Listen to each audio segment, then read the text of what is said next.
fact you're going to close your eyes. I'll close my eyes. Don't worry about it, man. I played baseball for 10 years. It's all right. Don't worry about it.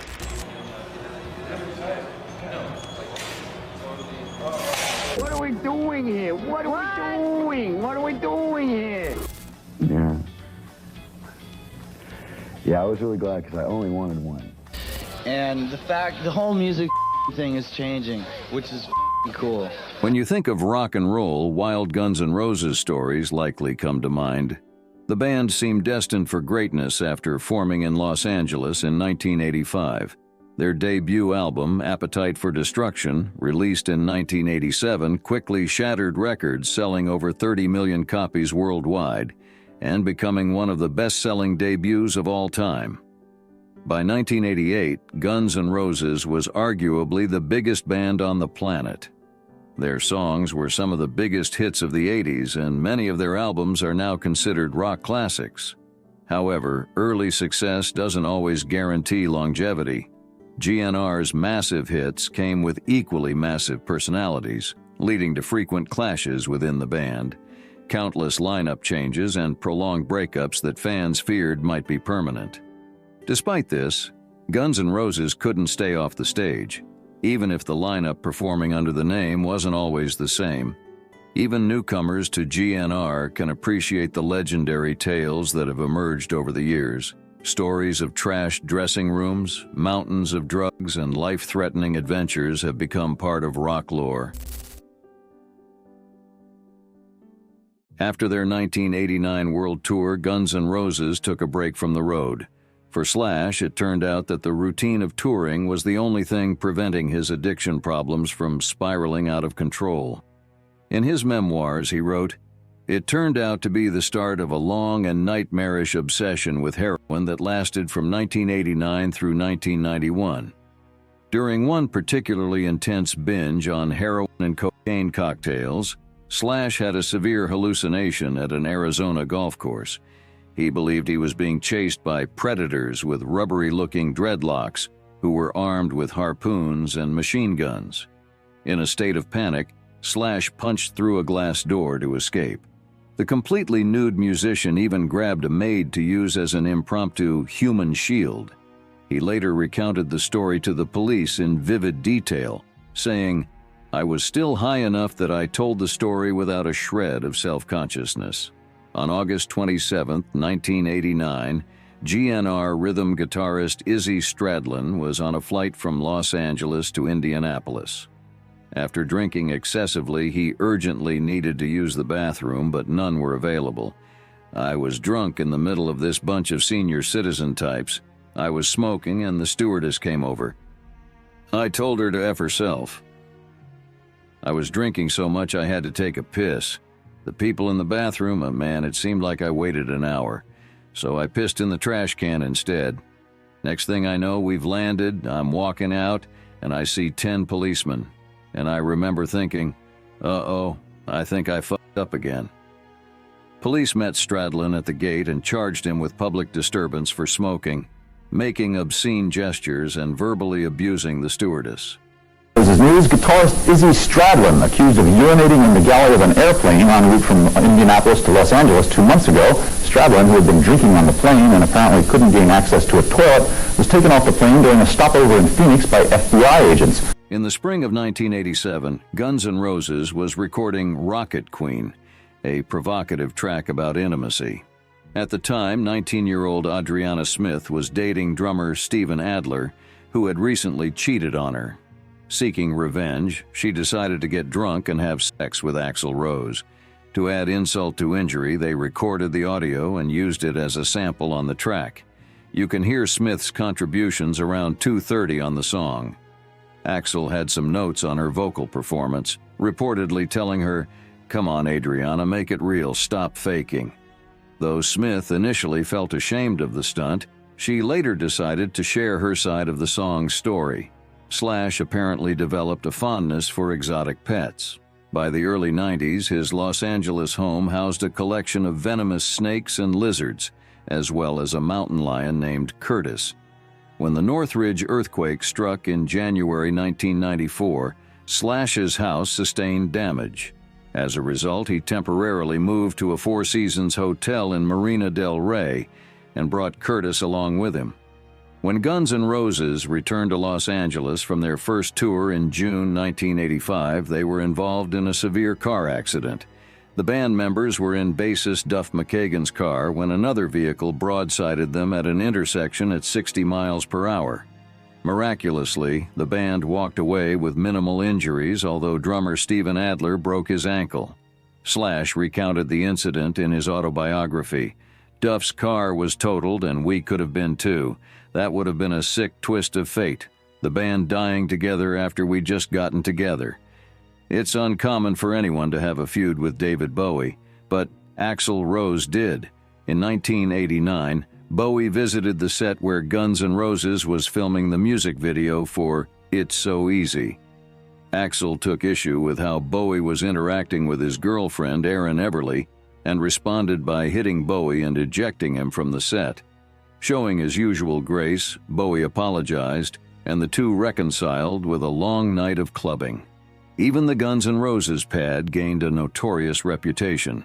In Mick Wall's book, Last of the Giants, The True Story of Guns N' Roses, former rhythm guitarist Izzy Stradlin recounts the band's wild behavior in 1985 while staying at a place they called the Hell House.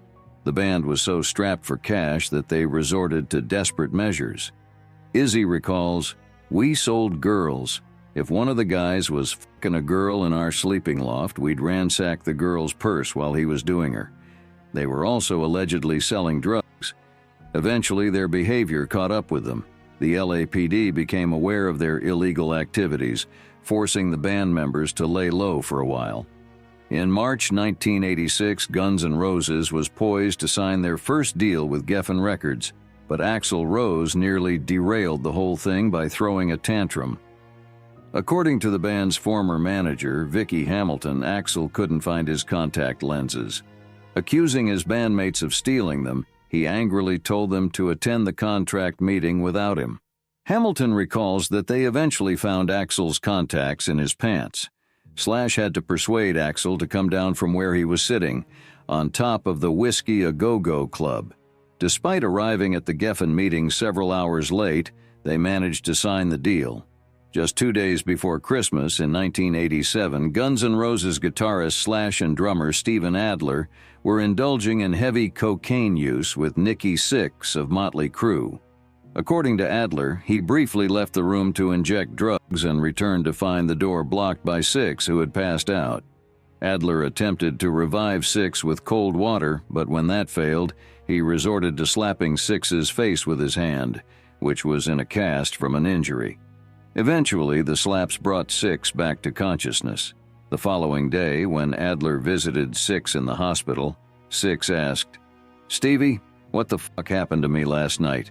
My face is killing me."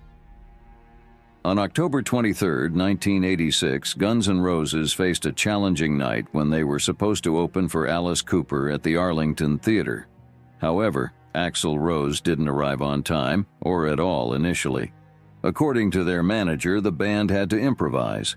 Guitarists Izzy Stradlin and Slash improvised lyrics and invited audience members to come up and sing to compensate for their absent frontman.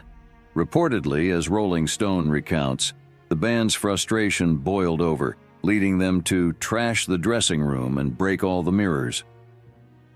In 1991, Guns N' Roses began their tour to promote Use Your Illusion 1 and 2.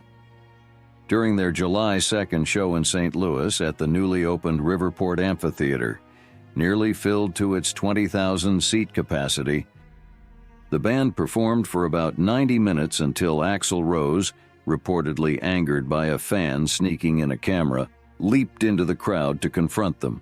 Frustrated with venue security, Axel left the stage abruptly, followed by the rest of the band. As fans realized the show was over, frustration boiled over, leading to a rush towards the stage. Despite security's attempts to deter them with water, the efforts were ineffective against the surging crowd. The situation escalated as fans began damaging the stage and looting expensive sound equipment. Hundreds of police officers were summoned to restore order. Dubbed the Riverport Riot, the incident resulted in 60 injuries and significant damage to the venue, totaling hundreds of thousands of dollars. Since then, Guns N' Roses has not returned to perform in St. Louis. In November 1987, during a performance at Atlanta's Omni Coliseum, Axel Rose jumped off stage and punched a female police officer in the face. Subsequently, he was apprehended by the police, leading to a roadie taking over vocals. Authorities offered to release Axel if he issued a written apology to the officer. Axel complied by signing the apology, but upon the officer's arrival, he reportedly uttered, "Fuck you, you fucking jag-off cop." Consequently, he was taken into custody, resulting in the cancellation of the remainder of the show. Guns N' Roses' inaugural tour in 1985, famously dubbed the Hell Tour, certainly earned its name. When their van broke down on Interstate 5 en route from Los Angeles to Seattle, the band faced a critical dilemma. Determined not to miss their upcoming show, they improvised by hitchhiking with their guitars in hand.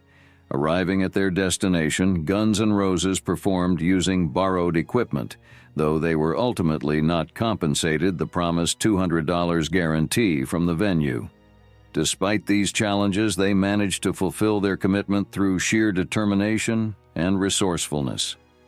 In 1987, during a stop in Chicago, Axel Rose punched a fan in the face after being told he resembled Bon Jovi.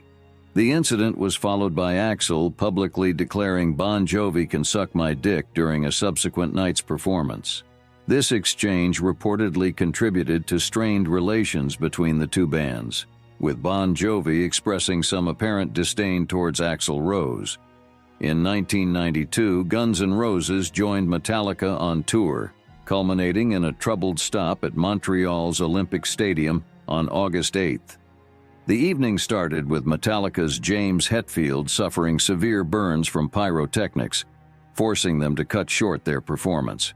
Guns N' Roses, delayed for hours, finally took the stage, where Axel Rose struggled with vocal issues.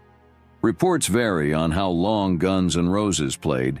Some say only 15 minutes, while others suggest a longer set. Regardless, the short performance incited fury among the audience. Around 2,000 people reacted by vandalizing and looting the area, causing nearly $500,000 in damages. Consequently, Guns N' Roses was permanently banned from performing at Olympic Stadium. On February 28, 1986, Guns N' Roses played a pivotal show at the Troubadour in Los Angeles. Tom Zutaut of Geffen Records attended to assess the band live, hoping to finalize a record deal. According to author Stephen Davis via Rolling Stone, everyone in the band except Axel Rose indulged in heroin and cocaine that night. Despite the chaotic scene, their performance impressed Zutaut.